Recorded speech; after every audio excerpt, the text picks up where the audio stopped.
Alright folks, we are back with our Tyranny playthrough. It looks like everybody is getting ready to go march on the Citadel at Vendrian's Well. We, however, are going to... We have something else in mind. It seems like for now, all of my friends are loyal to me. Let me double check that real quick. Now hold on. Okay, that's archive. We don't need that. Lantry is neither loyal to me nor afraid of me, so I guess that's interesting. Barrick is, pretty loyal to me, and he's also pretty afraid of me. Verse is very loyal to me and not very afraid of me, but almost a 3, which is good. And Ebb is somewhat loyal to me. But yeah, of the companions we've got right now, we're in a pretty good space loyalty-wise. And I guess the Vendrian Guard we have pretty good favor with. Higher than any of the other factions. So we're in a good space to betray everyone. Looks like the Disfavored are getting ready to go march out, but we are not going to join them. We are going to take a little trip. Fatebinder, you lied to the Great General. You have no intention of leading the assault with the Disfavored, and what's more, you made me complicit in this treachery. Okay, so our stuff with Barrick is not resolved, unfortunately. He balls his hands into fists and locks his arms in an aggressive stance. Let's talk this over like logical adults. A harsh laugh escapes his armor, as if anything I've seen out of you could be called logical. You betray the Disfavored to our faces, and you expect me to join you in a fight against my countrymen? I may be pledged to your service, but not even Kyros would hold me to that, given what you intend. Unless you turn around right now and state your intentions to stand by our side with the Iron Marshal, you can consider me ejected from service on the grounds that you are a traitor. Okay, this is kind of what I was looking for, right? We need a confrontation. There's no way that Barrick would go along with this. Where'd you pick up the legal speak, Rust Bucket? Have you been reading the Fatebinder's diary? Says Verse. He regards you with an intense glare, awaiting your response. So I can betray the Alliance here, which I'm not going to do. I have chosen to break this siege, not stroke the Archon's ego. That's not going to be any good.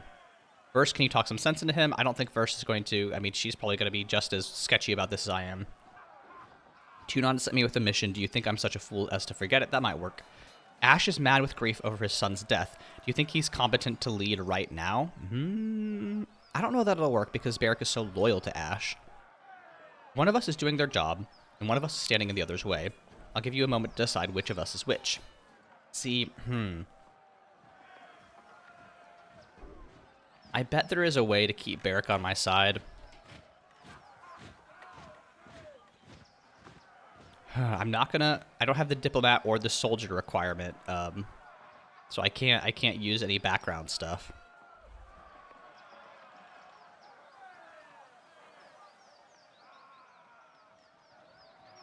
Let's just have a conversation. Ash is mad with grief over his son's death. Do you think he's competent to lead right now? Barrick, no. No, perhaps not at that. Though it haunts me to admit it. There is something rushed and desperate in his manner. Barrick sighs. When you ask me to take up arms against my countrymen, how can I possibly follow? How do I know this is the right course? Now, I could do lore, let me do the thinking for us. Tunon would prefer it that way. That's, I mean... I don't know about Tunon, but that seems a little bit rude to Barrick. Subterfuge. Neither of the Archons is thinking straight, but I am, and I suspect you are as well. Let's take control of this siege. That seems like that'll work. Graven Ash protects, but I aim to solve. Join me. I'm not going to slander Graven Ash to Barrick's face as much as I can because Barrick is in love with him. You Northerners are so gullible, and I'll share a laugh with Ari about it when this is over. Definitely not going to do that. You don't. I'm going to join the Oathbreakers, and any of you Ironclads who stands in my way will die. I'm not going to do that because I want Barrick to be with me. Let's do the subterfuge. Neither of the Archons is thinking straight, but I am, and I suspect you are as well. Let's take control of this siege. You gain 10 subterfuge skill experience. Great. Barrick, very well. I will remain at your side, provided that some sanity comes of this, and in the end it serves the cause of the North. Barrick stands at ease, still trembling. The stress of following you alone will lead me to an early grave. Probably will, big man, but I respect you. I'm very glad that you've decided to come on this journey with me.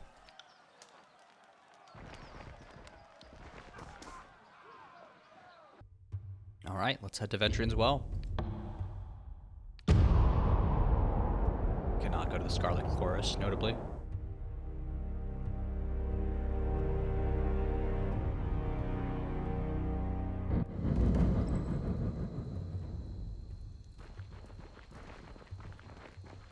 Scout.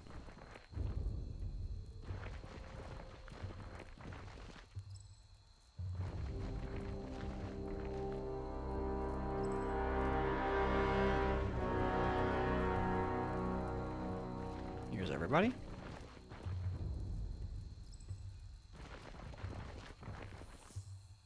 Ebb, you know we have a battle on our hands. Something on your mind? So what exactly is your plan here? As in, what's our plan for the Disfavored and the Scarlet Chorus crashing down on our doorstep? Or was this a more general, big-picture type question? Short term, did you think your band could mount an enduring defense? Most of us never assumed we'd live for more than a few days, let alone a few span. Our attack on the Citadel changed things. Our success was so overwhelming, our loss is but a fraction compared to our estimates. We got drunk on success, I as much as anyone else in the Guard. It only fueled our convictions when we got an influx of volunteers from the other realms. A band of sages even rallied to our cause. That one caught us all by surprise. Once Ash and Nerat crossed over the mountain, our insurrection went from drunken revelry to what the fuck did we start? Almost overnight. I meant long term. Anyone can mount a brief but futile insurrection. How do you actually hope to win freedom from Kyros? Well, in the long run, there isn't really a plan. There really isn't a plan. Kyros has the power of the Edict and seemingly endless archons and armies to call upon. There are plenty of brilliant minds, great warriors, and effortlessly modest tidecasters in our crew, but we don't pretend to have a chance. Having others rally to our cause was and is our only hope. How and why did you fall into working with the Vendrian Guard? Like many in the Vendrian Guard, I had a perfectly lovely life up until a few years back, when war came and swept it all away. The tidecasters fell apart when our leader and founder, occulted Jade, Archon of Tides, chose to flee the Tiers, leaving only the most irritable, the most ornery, and the most ample-bosomed tidecasters behind to make a stand. Alright, Ebb, I get what you're saying. Our stand was short-lived, and while I often hate myself for not dying alongside the masters of the school, at least I still draw breath. The Vendrian Guard was officially defeated at the end of the first invasion of Vendrian's Well, but even weeks after the surrender, folks were ready to keep fighting. So the cause seemed just hopeless enough to suit my fancy, and really, I had a choice between being an old slave or a young-ish corpse. I suppose all life choices come down to a question of risk or rest. So when you came to talk a few days ago, was it a recruitment call? Not initially. One of the warriors in the Scarlet Chorus was leaking us information and spread word that you'd be coming up the valley with an edict to proclaim. In truth, I was sent to try and kill you, to maybe stop the edict. But the edict was already enacted by the time I found you, so at that point, talking seemed far more prudent than fighting. The notion to try and recruit someone from Kyros' army came a bit later. As we were pondering the death sentence of the edict, most of us would have fled the valley, but Kyros' magic leveled the mountain passes, trapping us. We had a lot of time to sit around and be terrified of what's coming next. In one of those many late-night dread sessions, someone floated the idea of... sounds weird to say it. Helping one of Kyros' servants take Ascension Hall, just in a manner that involves us not all dying. Be honest, were you in favor of this plan? Sybil suggested we just try and sell Ascension Hall to the voices of Nerat. That was the plan I liked best. But Florian was convinced you were the answer. He said you were sincere in your desire to survive the edict with as little loss of life as possible. So whatever you said or did to Florian, it made an impression. Am I the only other person you approached? There was another, a chorus gang leader we thought of approaching, until she was slain by a rival. Most of the luminaries of the Disfavored and the chorus aren't what I'd call savory folk. Put next to the likes of them, you seem like the only adult in the room. Let me ask about something else. I had a question about other things. Tell me about yourself. Really? Right now? Let's see. Bordenhaven, a little angry I'm going to die in this Apex. A little angry I'm going to die in Apex. The rest is utterly immaterial to our survival here. If I'm still alive when this is done, you can bore me with your questions. That's pretty funny. So what sort of magic can you do? Also a dumb question, but it's fine. I have spells that focus the searing light of Taratus' grave wherever it will, among other things. Ebb scowls, her eyes moving away from you and toward her bladed staff. I don't really talk about the School of Tides much. There's no one left in my school to talk shop. The other Oathbreakers, as we're called, they've been raised to be fearful in magic.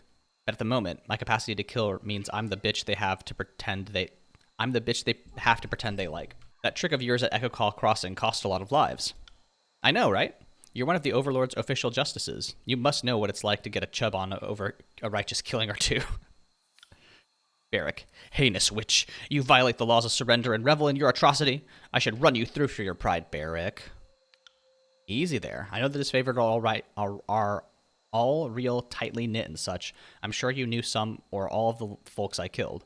But I'm not sorry for that. You can't come to our lands, take what you want, and expect us not to fight. I'm glad there's this tension. If we are going to be allies with Ebb for the rest of the game, there should be this tension between Barrack and Verse and the rest of them. Barrack, you want to swear on Kyros' name that you haven't boasted about killing Ebb's people? You've blood on your hands, too. You've gained loyalty with Ebb, you gain fear with Barrack, yeah. I stand on the side of the right. It is my privilege to boast of slaying dissenters and oathbreakers, and neither you nor the water hag have any cause to challenge it, Barrack. I realize this, Ebb is saying, I realize this alliance of sorts puts us all in an uncomfortable position.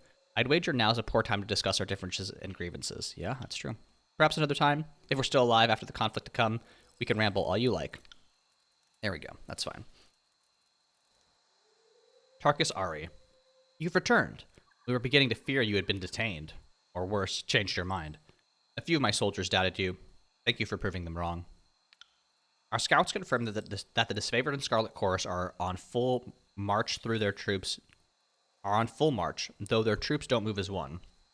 I trust you were able to drive a wedge between the archons. Neither archon would let the other have the glory of killing you. They declared war rather than work together. That's probably what I'm going to say. Unable to decide who will lead, the archons descended into civil war. This bodes well for us. Maybe that. Tense words were spoken, bridges were burned. The archons are divided. It only cost me my good standing. I don't care about that. Unable to decide who will lead, the archons descended into civil war. This bodes well for us. Tarkus says, that is the finest news I've heard in ages. With any luck, they will turn on each other in battle. I don't know about you, but I'd prefer the chaos of a three-way melee if the alternative is a united front of Kyros' thugs. Even divided, they both have a vested interest in someone winning. Let's not get cocky. The archons bicker but are forced to fight together? This would almost be humorous if the fate of the tiers wasn't in the balance. There was talk of consorting with the Oathbreakers. This true? To an extent, yes. Almost 2 span back, we traded our disfavored prisoners, as is our tradition, for what we thought was a truce from both armies. Fighting tapered, but did not cease entirely. Still, we were happy for any let-up in hostilities. Okay. We should get ready for the attack. Agreed. We're about to have the Overlord's 2 armies crash down on us. This is going to be messy. Their lack of cohesion is our saving grace. We can hope they take their eye off the prize and turn on each other.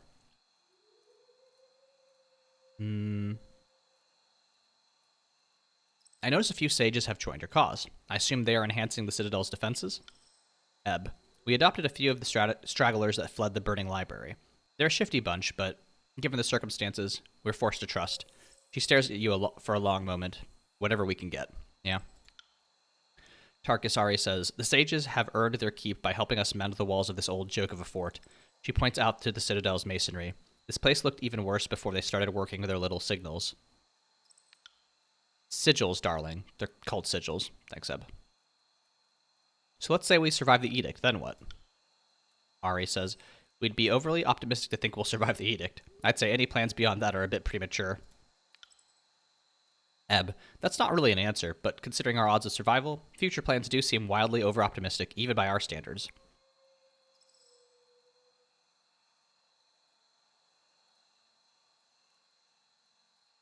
I applaud your realism. Let's focus on victory in the here and now.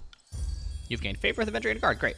Exactly, she nods with enthusiasm. We need to stay hungry and in the moment. Ready yourself. Victory is almost at hand. In favor with Vendrian Guard again, great. Tarkus, I applaud your spirit. If nothing else, we get that heroic last stand we've all been daydreaming about. Captain Tarkus nods with a stern grimace and turns to her soldiers. Lads, lasses, get your crews ready and in position. Battle awaits. Alright. I suspect this will just be kind of a fight sequence.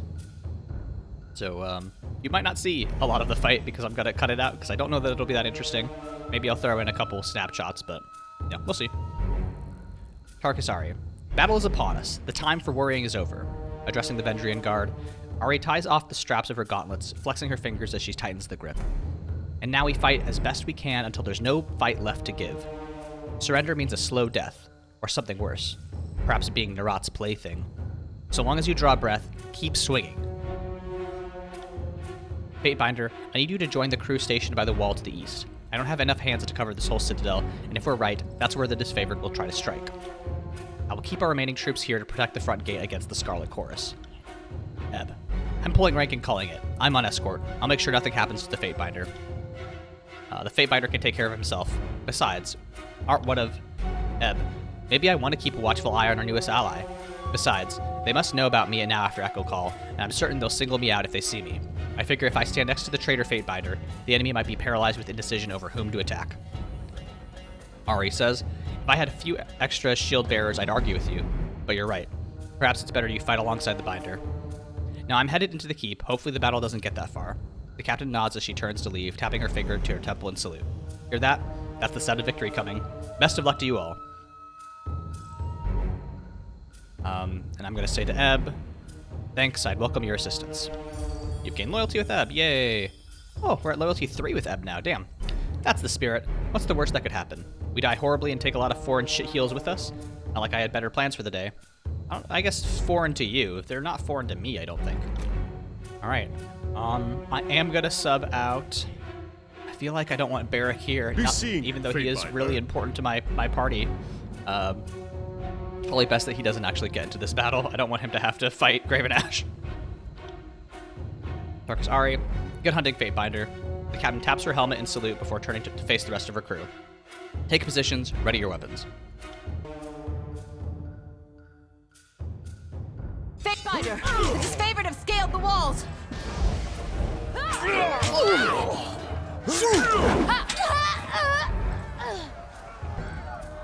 Great. Sage Apprentice. Forgive me.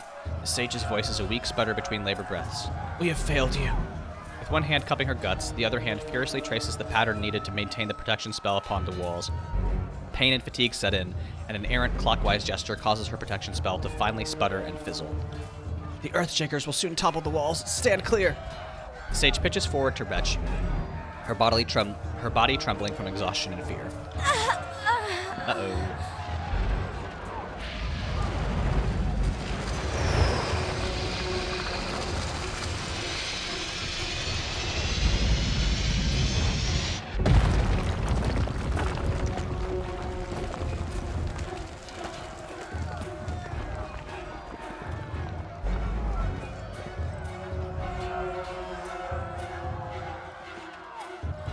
Iron Marshal Irenaeus. The Fatebinder. Siding with the lowly Tearsman? What in the name of Kyros are you thinking? Holding her stride, Irenaeus points at you, singling you out for her squad to see.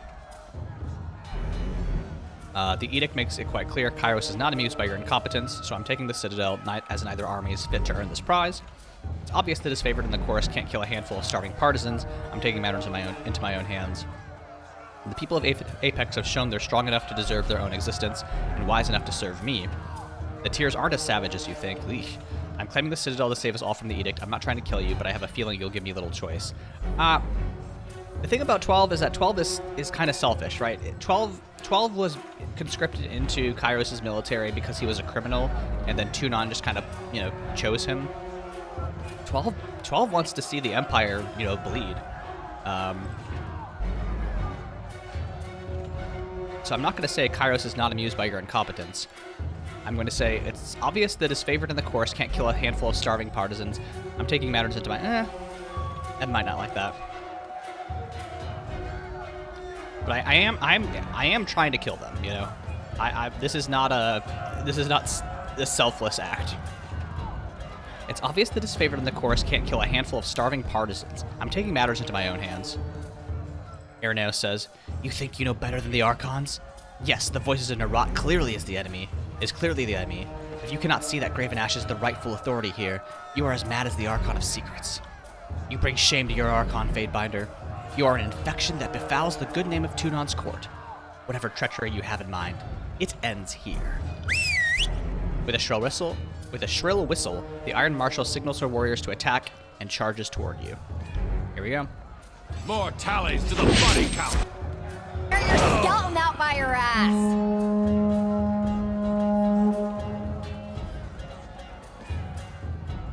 You hear the sustained peal of a hunting horn blare from the western courtyard. Now this is interesting. I've received a letter from my boss, Tunon.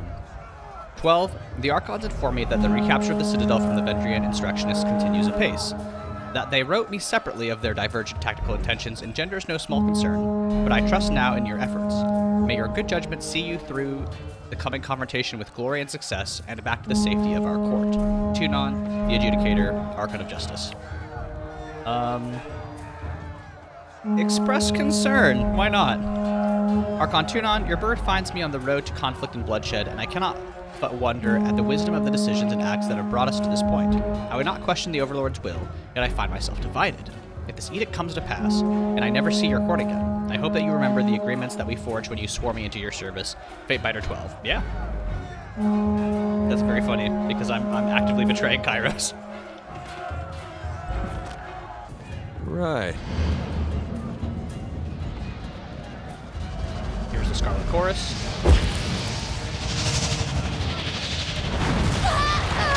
Don't stand in front of the gate, guys.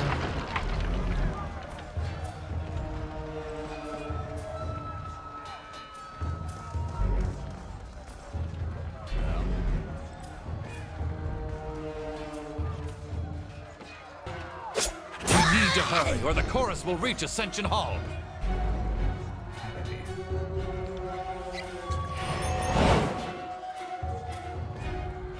On it.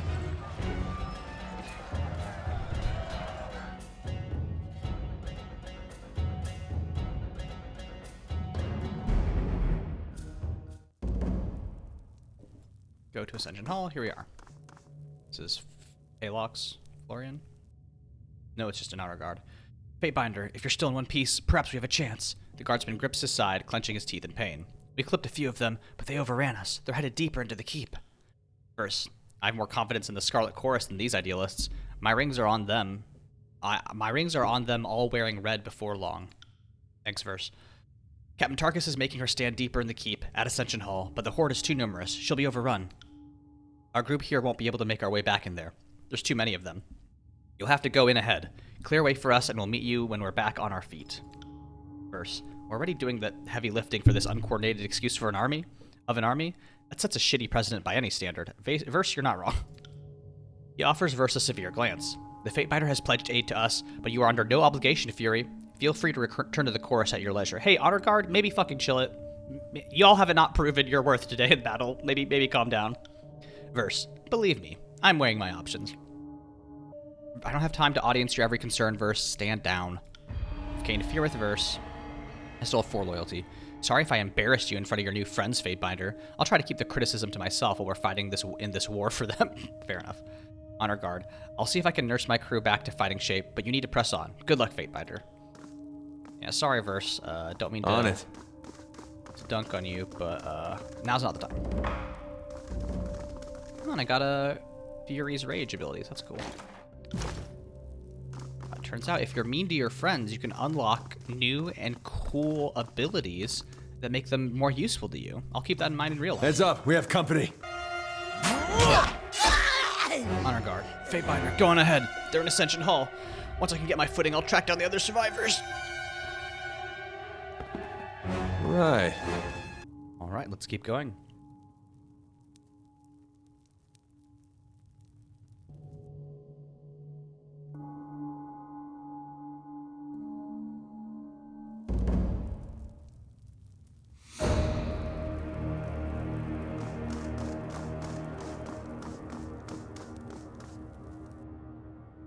Last chance, Oathbreaker.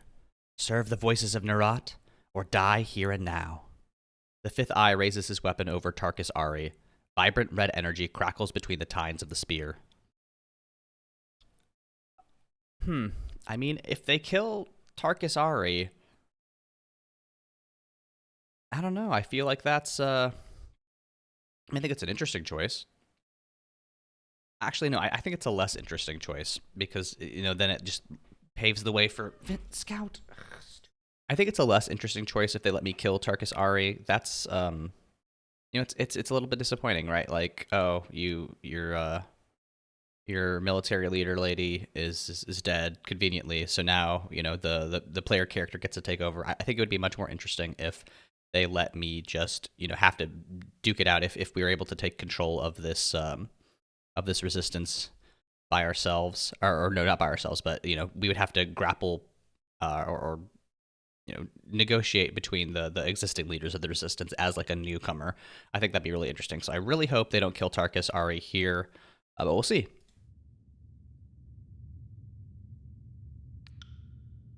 Tarkus Ari, tell the voices. Ari leans up close and then spits a wad of blood on the Fifth Eye's mask. At this, she spits a second time. Hey, shoutouts. So there's a couple options. Turn back now. I'll let you live for old time's sake. We don't have old times, Fifth Eye. Stand down or show me your strength. Okay, that's something. Betray alliance. All of you out. If anyone's to claim the Ascension Hall, it's me, not the Scarlet Chorus, and not the Oathbreakers. Well, I'm not gonna do that either. Okay, so I have two options. I can bluff, and I can subterfuge. I can't do it at the athletics. So bluff, fool. You would bring your fire mages so close to the spire, the magic will burn beyond your control. That's a good option. Subterfuge, bluff. Behind me is nothing but a trail of dead choirmen. There's no help coming, no reinforcements, and certainly not your archon. I mean, there is a trail of dead choirmen behind me, but I mean, I'm assuming I'll have to fight Fifth Eye or Voices in Nerat here. Let's try lore. Fool. You would bring your fire mages so close to the spire, the magic will burn beyond your control. You gain 50 lore experience, but that's... The Fifth Eye turns to the blood chanter at his side, who returns the look with a pensive nod. That's just what I was thinking. The course commander points with his staff toward the entrance. Fall back. Make sure there aren't any disfavored waiting to interrupt our dance. There we go. That's something. Now then. The Fifth Eye wags his hand, beckoning you forward. Come fight me. All this posturing has my spear turgid for slaughter. Gross.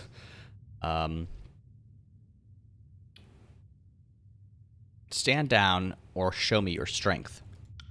Fatebinder, your betrayal of the chorus is a most delicious turn of events. He whirls his spear, readying for combat. Come, I will enjoy filleting you in front of your new friends. All right. Your day! The clatter and madness of combat has finally ceased. Ascension Hall is, for a moment, tranquil. You've gained wrath with the Scarlet Chorus. You've gained favor with Vendrian Guard. Fifth Eye. Get up! Get back up! And fight! The Fifth Eye falls to his knees, head slumping in defeat. With those words of defeat, the burning hum you've heard in your head for days on end tapers off into nothing. Your mind returns to a state of quiet you have not felt since you proclaimed the edict upon Vendrian's Well. Yeah. I lay claim to Ascension Hall. Let us be free of this edict.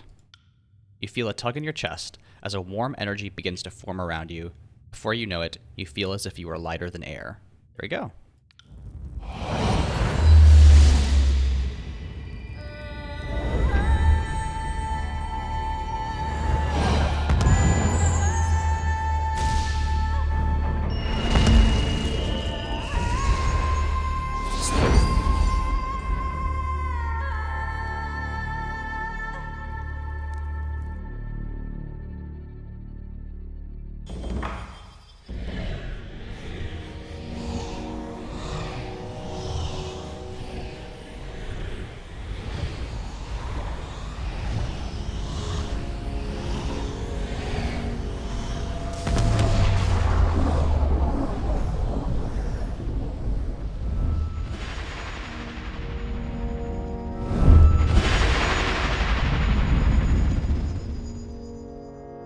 You blink away the last of the luminescent trails in your field of vision.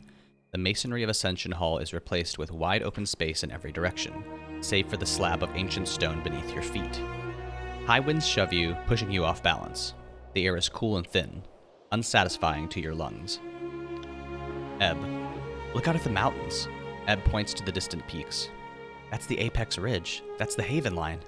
Judging from the sky, we haven't moved far in any direction. Kyros be damned, this is remarkable. Lantry. Is this... Lantry looks out to the horizon, wide-eyed with excitement. Yes, this must be the mountain spire. When was the last time? Lantry's eyes look down over the ledge. Dumbstruck by the vertical plunge, Lantry backs away from the edge. I may need to retch. Verse. This is certainly a change. The wind ruffles the feathers in her hair, and Verse quickly smooths them down. Damn cold change. She peers over the edge. Think I could land on my feet if I jumped? Not that it would matter for long. Every way you look, mountains rise up along a distant horizon. The rivers and forests below bring to mind maps of Vendrian's Well, and you quickly trace the Mittani, the Iranev, and all the numerous waterways of the region. Higher than you imagined it, this is indeed the pinnacle of the spire at Vendrian's Well. Fifth Eye. Nerat, help me! Somebody! The Fifth Eye staggers about in the high winds, looking in every direction. Is this some sort of illusion? Ebb. I've lived in the shadow of these spires for years, and always wondered what's atop. But hey, it could be an illusion. Leap off the side and tell us what you learn. Lantry. The edict is gone, and I don't think we're dead. We could all feel the edict passing. No doubt the soldiers below are sensing it too. And the archons as well. Ascension Hall is ours. We must demand the archons withdraw. I hereby claim this place. This is now a Fatebinder's court, and all combatants must leave. Enough bloodshed for one day. I demand all blades sheathed. Let's do Ascension Hall is ours. We must demand the archons withdraw. Tarkus Ari, you think the archons will just withdraw? Ari covers her mouth, stifling a grimace. I doubt Graven Ash will rest until all of us Oathbreakers are dead, and I doubt the warriors of the Scarlet Chorus even know what it means to tactically retreat. The archons are feuding. With the edict resolved, they have greater problems than us. That's a good point. I am still a member of Tunon's court. If I claim this place, they must leave or face the adjudicator's wrath. I kind of assume Tunon is gonna, turn me in. Like, he's gonna be like, all right, well, you're a traitor. So I don't know if that'll be possible, but I think the greater tactical choice is to be like, hey, the archons are feuding.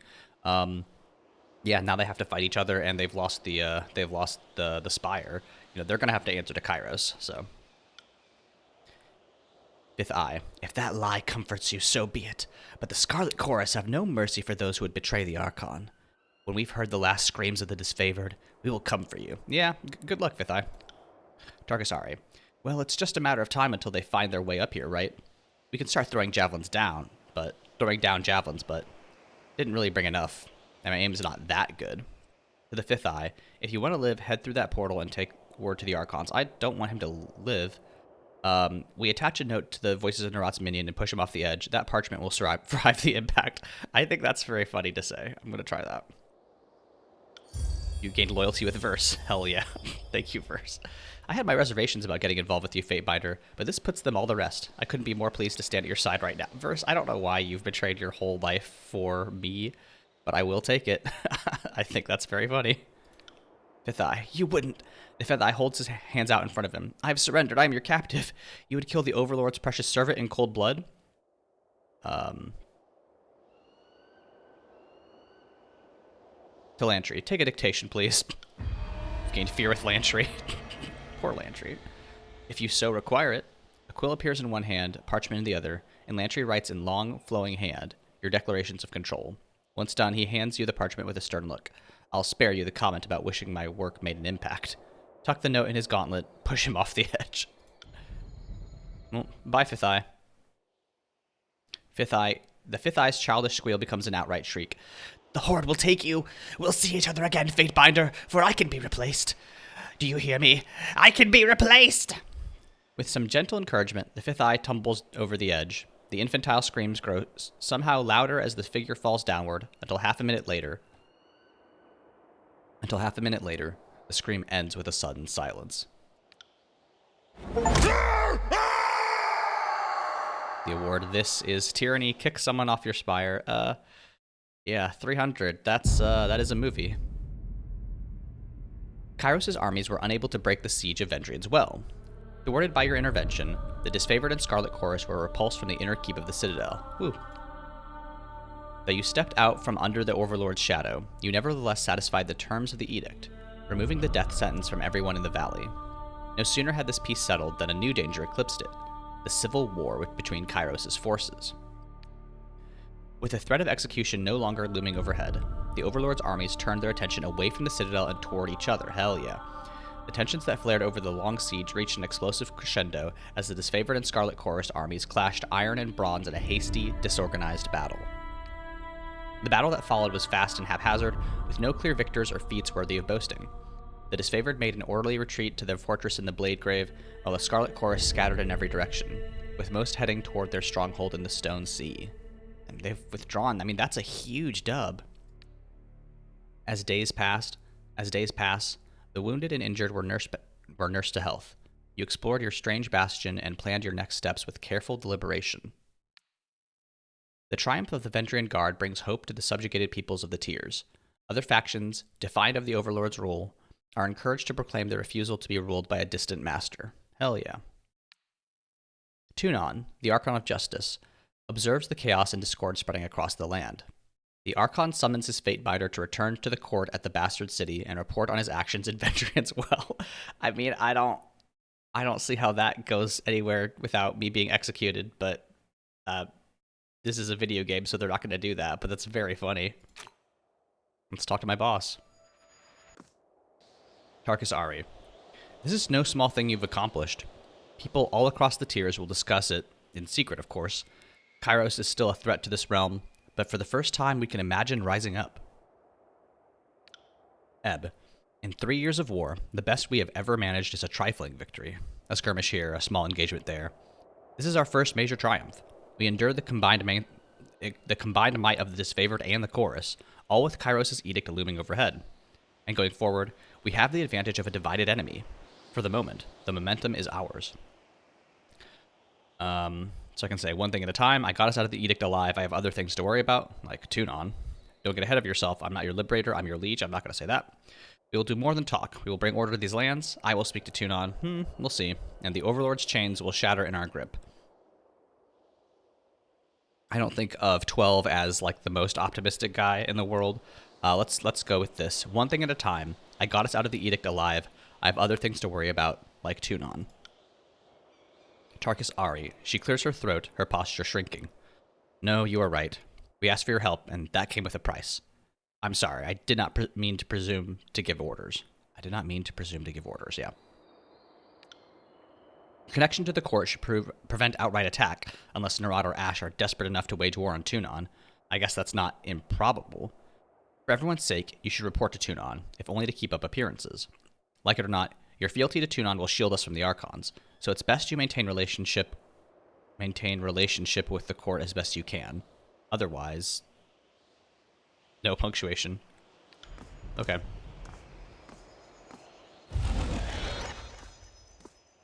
The dizzying energy from the spire falters. Whatever force awoke the powers that reside here gutters and fades, though a faint hum persists in the sculpture at the center. Tarkus Ari. Strange. The portal was here a moment ago. Look around for a solution. The humming from the curious sculpture pulses and builds in volume, as if to draw your attention. Yeah. Alright, let's check it out. We got a reputation ability with the Vendrian Guard. That's exciting. On closer inspection, a series of symbols carved around the base of the structure come into view. One symbol pulses with a blue-white glow. The pattern resembles the glowing lines of light seen on the floor of Ascension Hall moments before you found yourself transported above the clouds. As you stare at the symbol, the chill of the wind abates and your chest swells with warmth. The air finally feels welcoming, your lungs sated at last. Lantry. I'd be careful going any closer. This whole tower is humming with energies that we don't understand.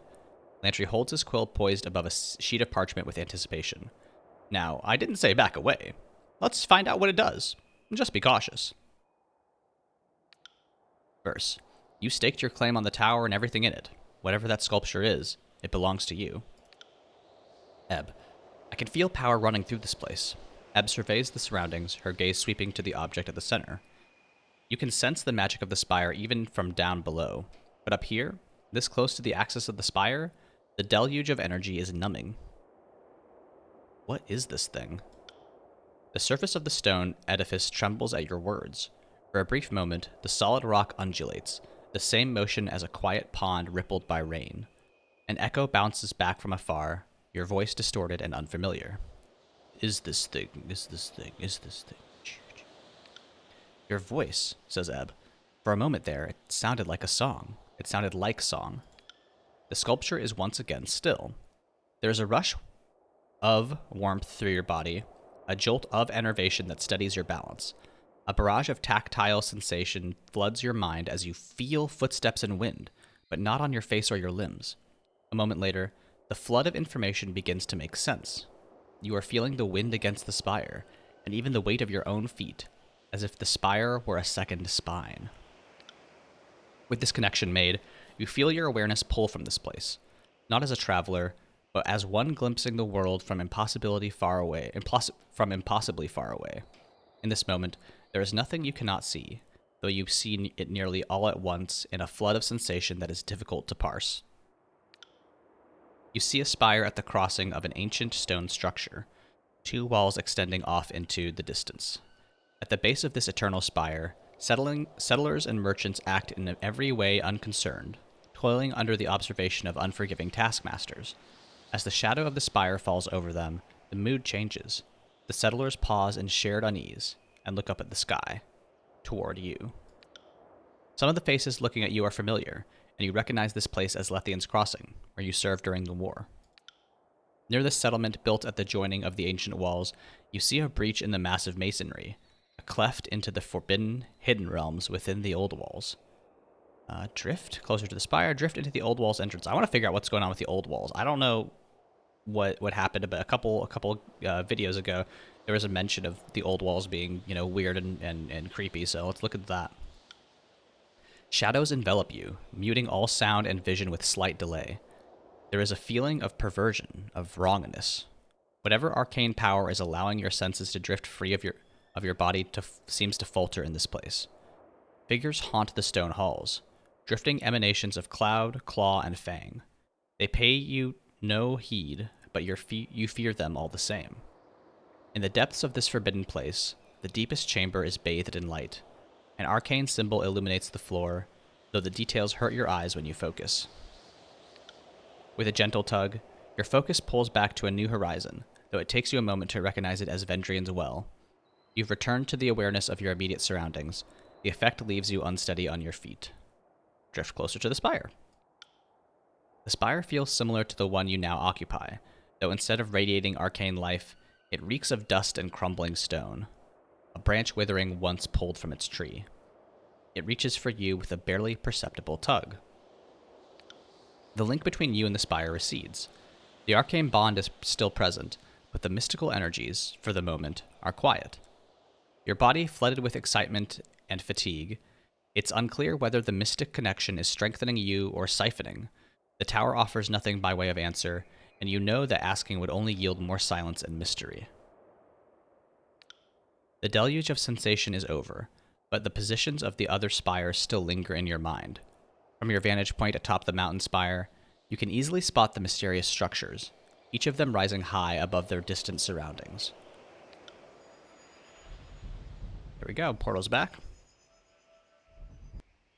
Lantry, did you sense that? Lantry signs a long sigil in the air, squinting at you as he works his cantrip. The ripples are everywhere. When you move, the magic of this place stirs and churns. That portal over there, those burning braziers, they all grow more intense as you approach. I think it's responding to your presence. First, before we get ahead of ourselves, it's worth remembering that you ended Kyros' edict. That's no small feat. Maybe your connection to this place is related. Either way, sounds like something for the arcane-minded to investigate. Tarkus Ari, no doubt you will have much to report to Tunon. While you meet with the Archon, Florian, Sybil, and I will tend to the wounded and salvage what we can from the Archon's war camps. We'll meet you back at Ascension Hall, provided the Archon of Justice doesn't execute you for assisting us. Yeah, that is my fear, Ari. I guess I'm glad that you all are sticking around. One, because I think it's more interesting that the rebellion is not just going to be dependent on me, the player character, but also, yeah, I mean, it seems very likely that I'm going to get my head chopped off if I'm lucky. So, let's see, the spires, find a way to Lethian's Crossing spire. So there's other spires here, too. That'll be something I have to look into, I suppose.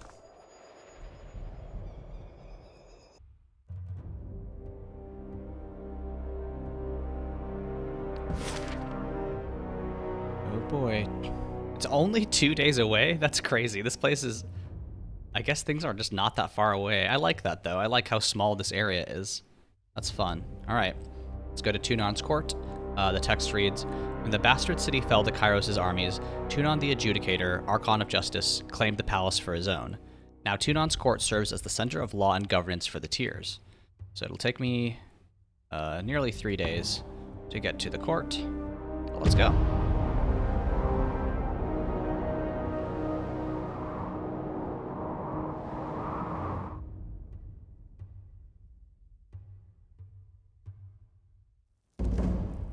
Here we are.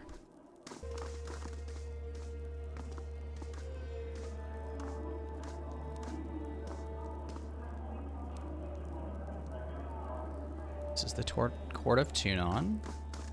It's nice. It's a nice place.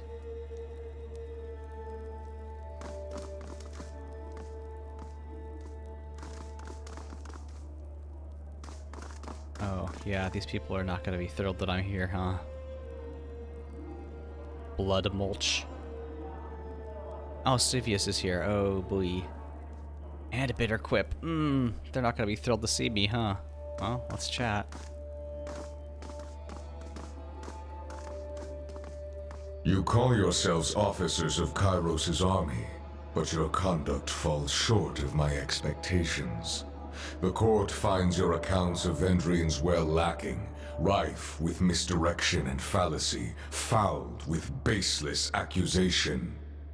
The shadows beneath Tunon's cloak darken and flare around him. Murmurs of unease erupt in the court. I'm gonna listen. I don't need to draw attention to myself right now. I have neither wrath nor favor with Tunon. Albetronas. Your Honor, I have relayed the events as I experienced them. You can well imagine why my version conflicts with his. She makes a dismissive gesture to the Scarlet Chorus representative.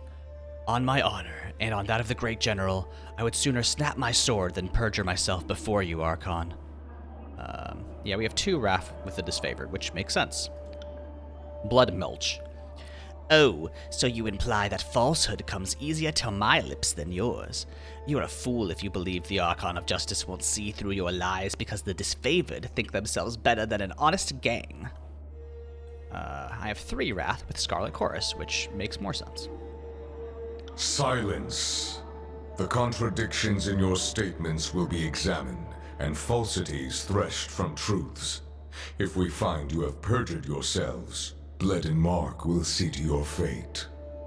The Archon turns, and you feel his gaze upon you. Fatebinder, we will start with the matter of the Archons.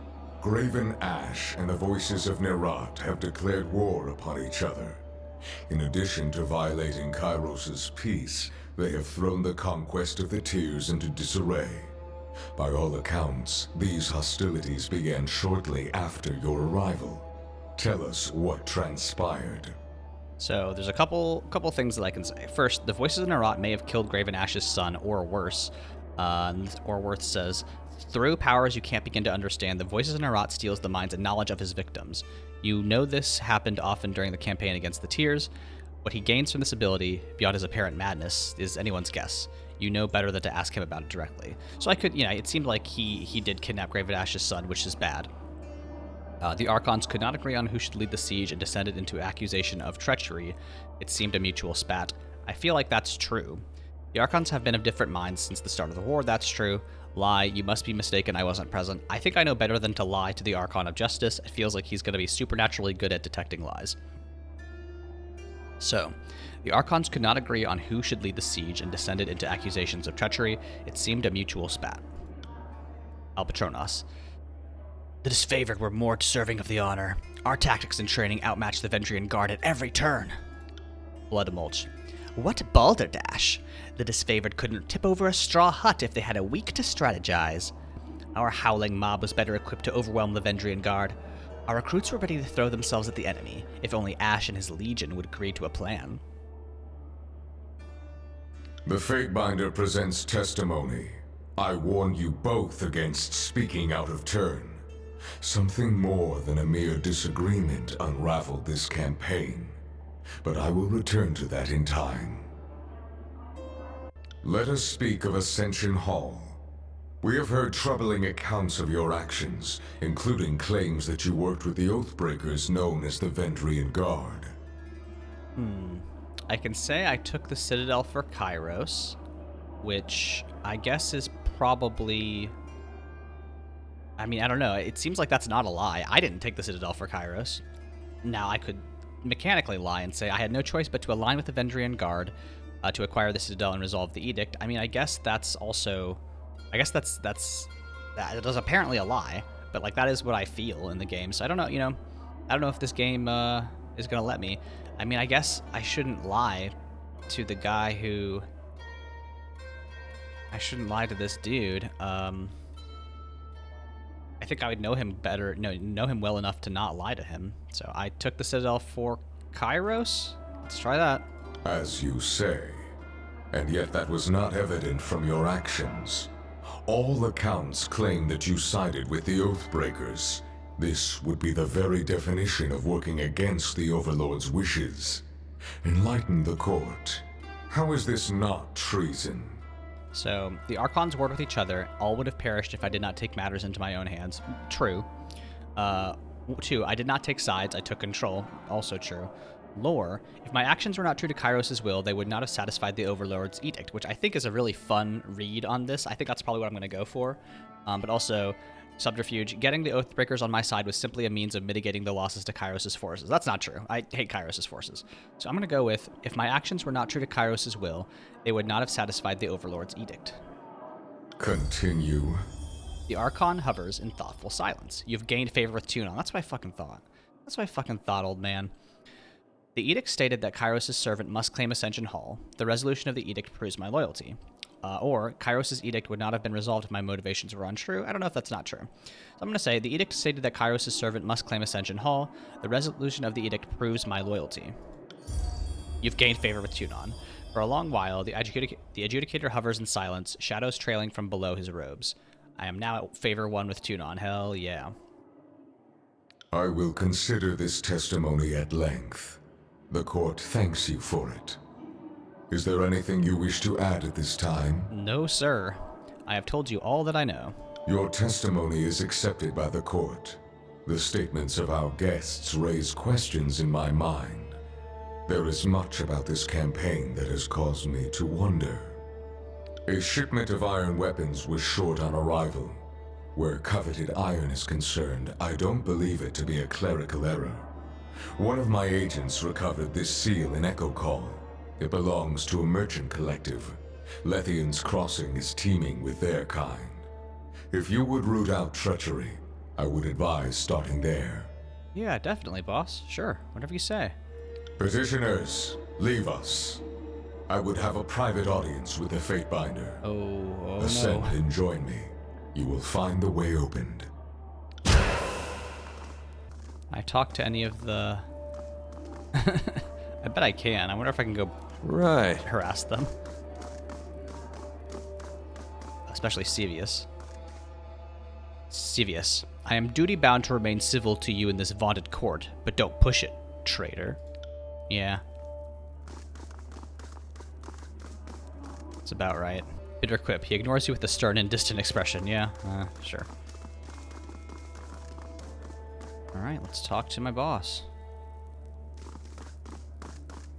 This civil war, this feud, is an insult to Kyros' peace. It should not have taken the better part of a year to silence the last vestiges of the Oathbreakers. Tunon regards you in thoughtful silence.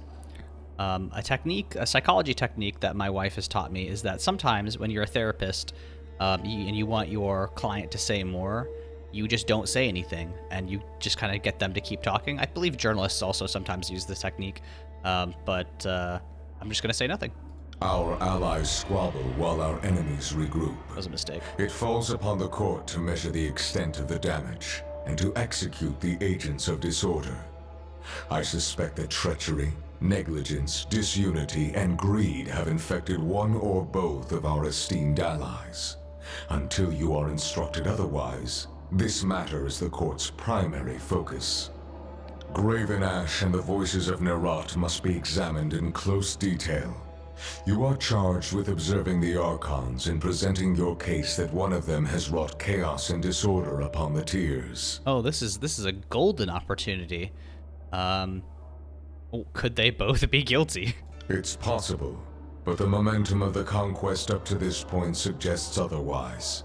The failure at Vendrian's Well implies a coordinated will behind the chaos. Oh, that's so crazy, boss. A coordinated will. People working together to undermine Kyros' armies. That's... Surely that couldn't happen. As always, you will be held accountable for what you do in the court's name. But you are free to conduct your investigation in the manner of your choosing. You must expect lies, misdirection, and manipulation. Suffer not such obstructions of justice. Of course. At first, we were not amused by your alliance with the Tiersmen. But there is a logic, a pragmatism to the situation that we are willing to entertain.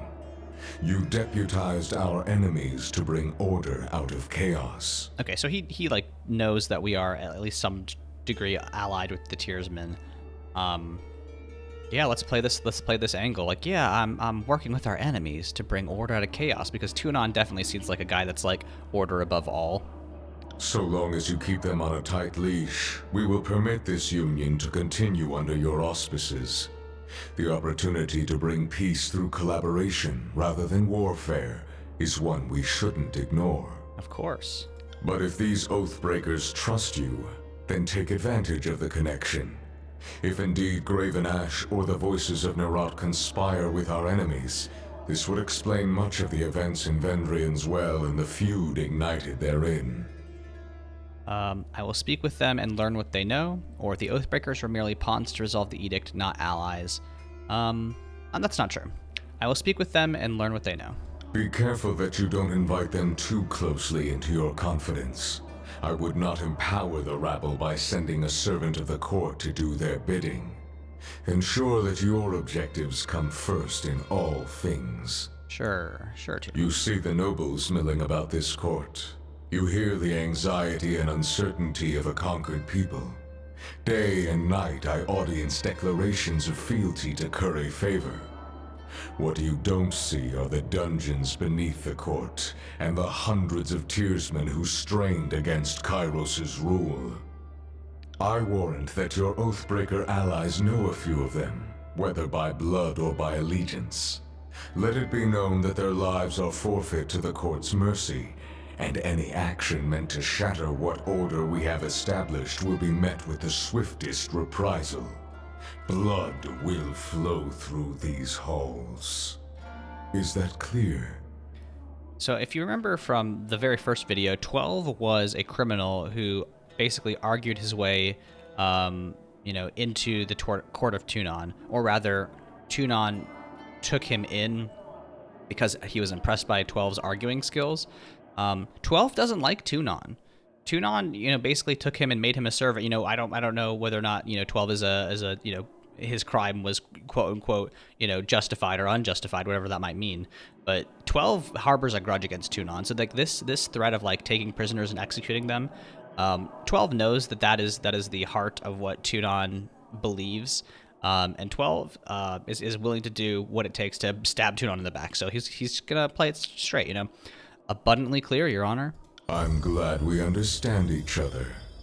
Be sure your new friends understand as well. Of course. Do not toy with the locals. Subjugate them if they will serve. Destroy them if they have exhausted their usefulness. I will not permit them to vanish into the tiers, there to gather strength with renewed defiance for the Overlord. Your fellow Fatebinders have been busy acting as my eyes and ears. I have a few leads for you to follow. You should, of course, speak with your brothers and sisters of the court if you need further counsel. The Scarlet Chorus leader in Halfgate is set on taking the Disfavored's holdings with lethal force. Rumors of aggressive chorus posturing are commonplace. But if you are in the Stone Sea, it would be wise to investigate. The Oathbreakers were reported to be using iron armaments, more than they might acquire from looting what few disfavored they killed. Any iron in the tiers not rusted through was made by forge-bound hands in Lethian's Crossing. Between craftsman and quartermaster, someone let iron fall into enemy hands. Investigate this matter and bring the thieves to justice. There is a final matter to discuss. A sensitive topic. Though it's impossible to gauge from his expression, Tunon seems more wary than usual. Weird. What concerns the court, Your Honor? In spite of the many shortcomings at Vendrian's Well, you managed to make a name for yourself. You proclaimed an Edict of Kyros, resolved its demanding conditions, and ascended the mountain spire. Any one of these feats would be worthy of recognition by the highest authority. You managed to accomplish 3. Tunon hovers in observance, awaiting a response.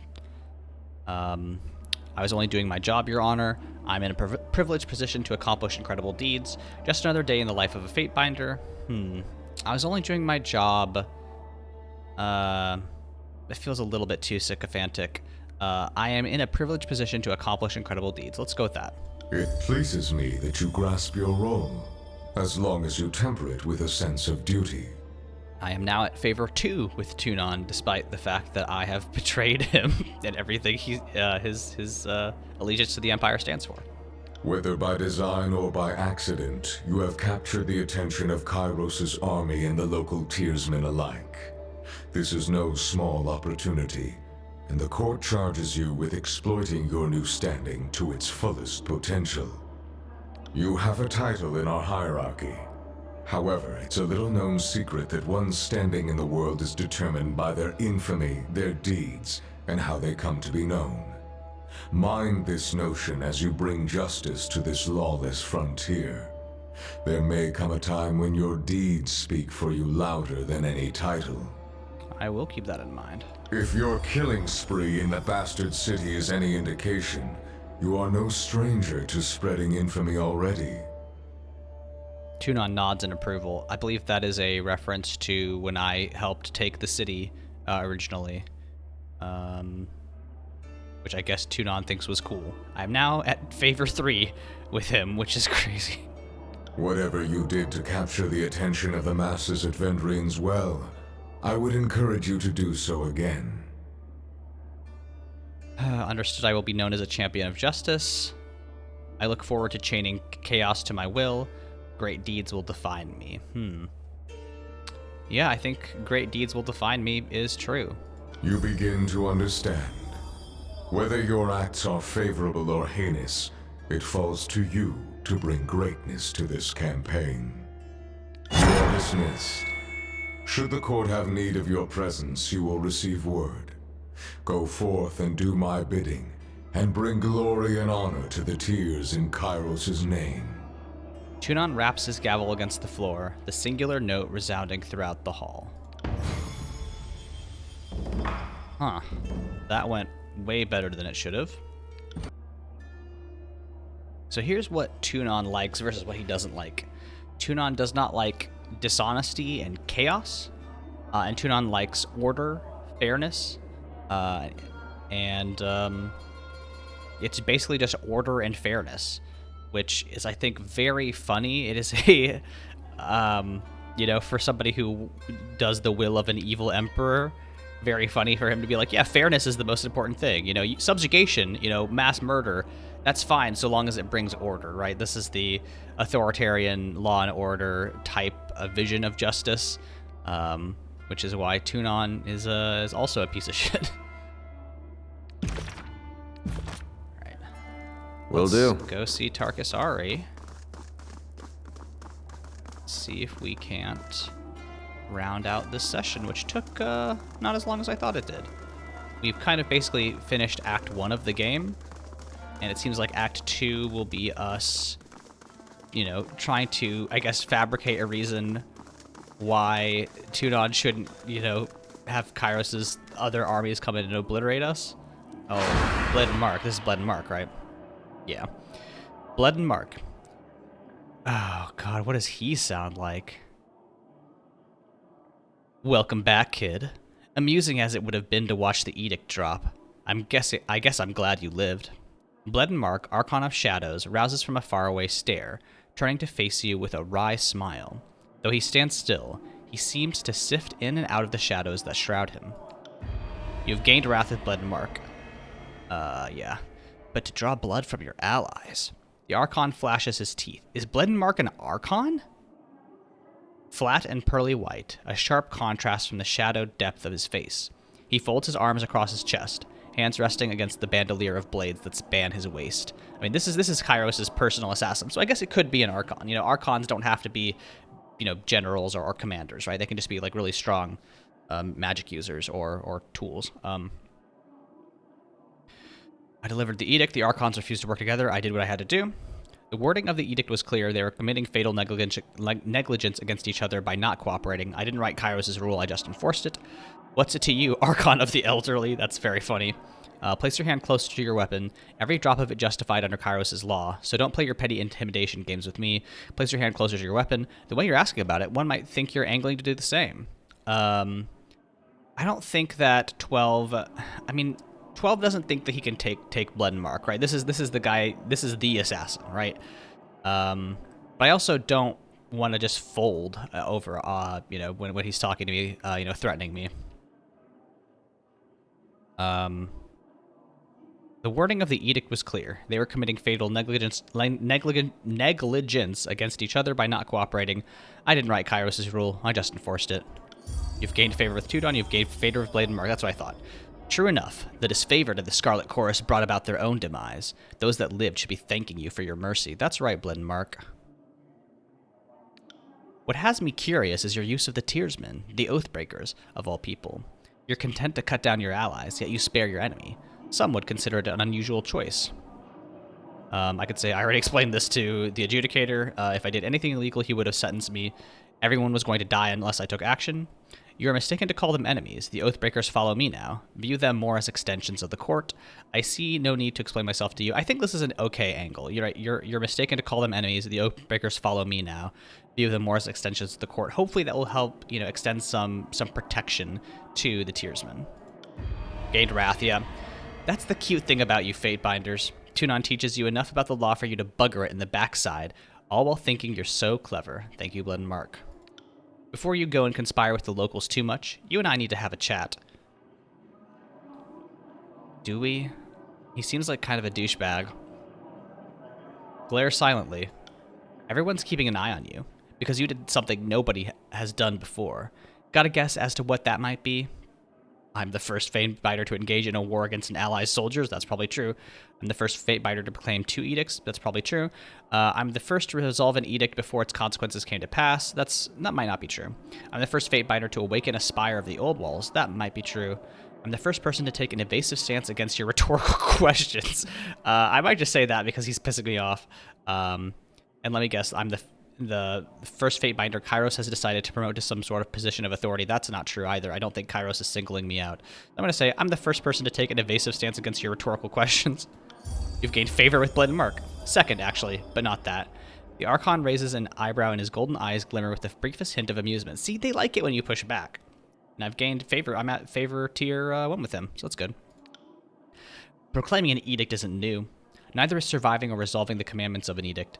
But you're the first to proclaim and resolve the very same edict, and it didn't kill you. In one fell swoop, you survived your second edict, resolved the very one you had proclaimed, and woke an ancient arcane structure that had slept for several centuries. And now I go on your short list of people who stand out as potential problems? You've gained favor with Bleden Mark. More or less. Mostly, more. He offers you a dangerous grin. Yeah, see? I don't care what you do with the information, but you should know that the danger you're in now, that you've put yourself on the map. If you want to drum up more support from the Tearsmen, being the binder that broke the Overlord's edict is a good opener for diplomacy. Not saying trusting them is the best course of action, but it's a better strategy than watching Ash and the Voices muck around without consequence. That's true. Thanks for the advice. You've gained favor with Bleden Mark. The Archon of Shadows shrugs to you in farewell, but his golden eyes are alight with interest as he watches you. Again, very...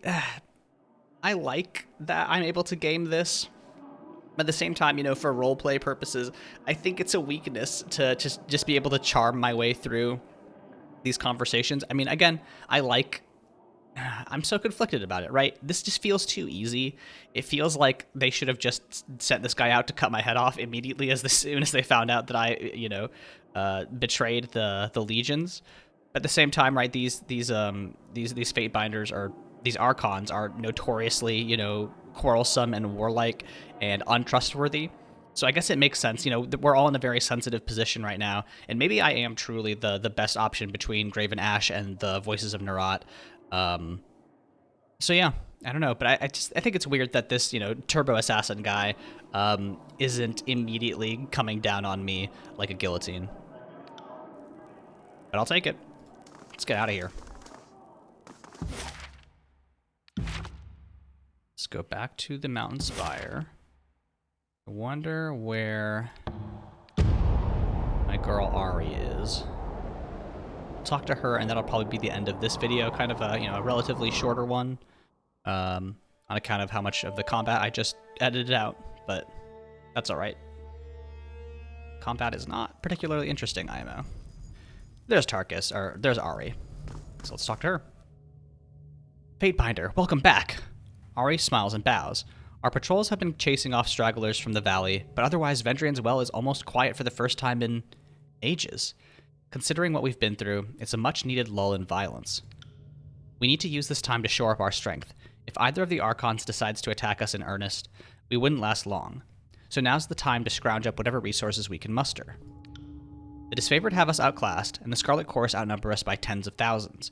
It will have no lasting peace while they infest the tiers. What do you propose? Now, this is interesting. Lasting peace will only happen by completing Kyros' orders and unifying the tiers. You all agreed to serve as my agents. Now is your chance to earn peace and the Overlord's mercy. Ugh, I don't love that. From the way you talk, I think you're forgetting that you now work for me, which means you work for Kyros, you knelt to me, not the other way around. Ugh, I don't want to say that either. We divide and conquer Kyros' forces, and the Archons did the division step of the plan for us. That seems better. The Archons are weak and fractured, while the Disfavored and Chorus fight. We'll take the tiers out from under them. That also works. The Archons are weak and fractured, while the Disfavored and Chorus fight. Will take the tiers out from under them. Ari, I like your ambition, but what you're proposing sounds more than a little beyond our scope. I'd be happy if we achieved a position of strength on our home soil. She frowns in thought. Though if we did manage to take back the tiers, it would send a message to anyone listening in the north. Ebb. Yes, the Vendrian Guard are battered and bruised, but we're used to being on the losing end. Our enemy has been drunk on victory for years and is fresh off a major setback. The Fatebinder is right. With the Archons divided, this is our chance, ready or not. I can say, our victory here at Vendrian's Well sends an inspiring message to all the tiers. The Archons can be defeated, we need only work together. I can say, our goals may happen to align, but make no mistake, we'll be unifying the tiers in the name of Kyros. I don't want to say that. Your trust in me has saved you once before. Serve me well, and we will unite the tiers. I'm not really like a serve me guy. Our victory here at Vendrian's Well sends an inspiring message to all the tiers. The Archons can be defeated. We need only work together. That's a little bit too, you know, we're all in this together. That I don't think 12 would actually say that, but sure. Ebb. We sent runners over the mountains telling others to join our desperate little cause. We sure seem a lot less desperate now that we've divided the Archons, bloodied their minions, and even lived to talk about it. Let's go recruiting while we still look like we have the winning momentum. Tarkus. A coalition, then. Her face warms with a smile as the idea takes root. It's madness, but it has potential. We won't know if we never try, right? You've already proven yourself better at organizing us than the queens and regents who couldn't defend the tiers at our full strength. We've already tried, and failed, to unite the tiers, but you're the best chance we'll have to form some sort of alliance that can stand against the Disfavored and the Chorus. Fatebinder, any notion of where we should start? Let's see. Conquest. I used to be governor of Lethian's Crossing. I left the Scarlet Chorus in charge, but that can be remedied. Based on my guide, we need to be going to Lethian's Crossing anyway next, so I could start. Let's do that. I used to be governor of Lethian's Crossing. I left the Scarlet Chorus in charge, but that can be remedied. If you can sway the locals to our cause, that will certainly be a good start. I doubt we could afford the Bronze Brotherhood Mercenary Company, but perhaps you can name their price. Better yet, perhaps you could convince the Forge-bound to serve us. With their iron on our side, it'd be a fair fight the next time we tangle with the Disfavored. That would be huge, actually. What can you tell me about the Bronze Brotherhood? I don't mind admitting that the Bronze Brotherhood could give the Guard a fair fight, and we need warriors of that pedigree on our side. The Brotherhood isn't some fleeting gang. They've been in business for generations. From what I understand, they started defending Lethian's Crossing when my parents were young. We could use their ferocity on our side, even if the average brother is lacking in table manners. You really think the Forge-bound would make iron for you? Oh, certainly not, but they might make iron for you, which can surreptitiously mean they make iron for us. Or just come right out and tell them your plans. I figure you know those mage types better than I do, and I just want to use them for their iron. Yeah. I will return, defend Ascension Hall while I'm gone. Ari, our intelligence might be out of date, but the town should be run by a man named Eldian. I recall Raytomon being the leader of the Bronze Brotherhood, assuming he didn't get himself killed in battle. I believe First Brother is the honorific. I'm told that there's a new Forge Master at the Crossing, someone called Zedenia. Maybe you can convince her to be more loyal to you than to Tunon. Good travels and happy hunting, Lord Fatebinder. Salute, take your leave. Farewell. Alrighty. So I will go to Lethian's Crossing next. It seems like there are some NPCs that I can hire here to like bolster the spire, and it looks like there's multiple spires I can unlock, which is very fun.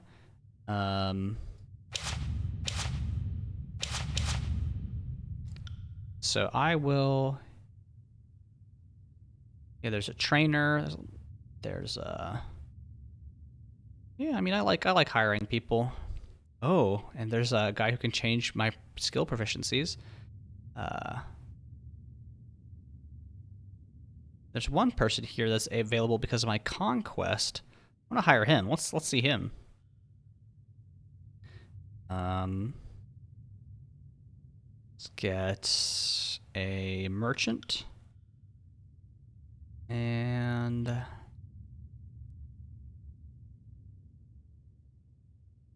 want to get Lone Fang. I'm going to get this lady next. But yeah, let's call it for there.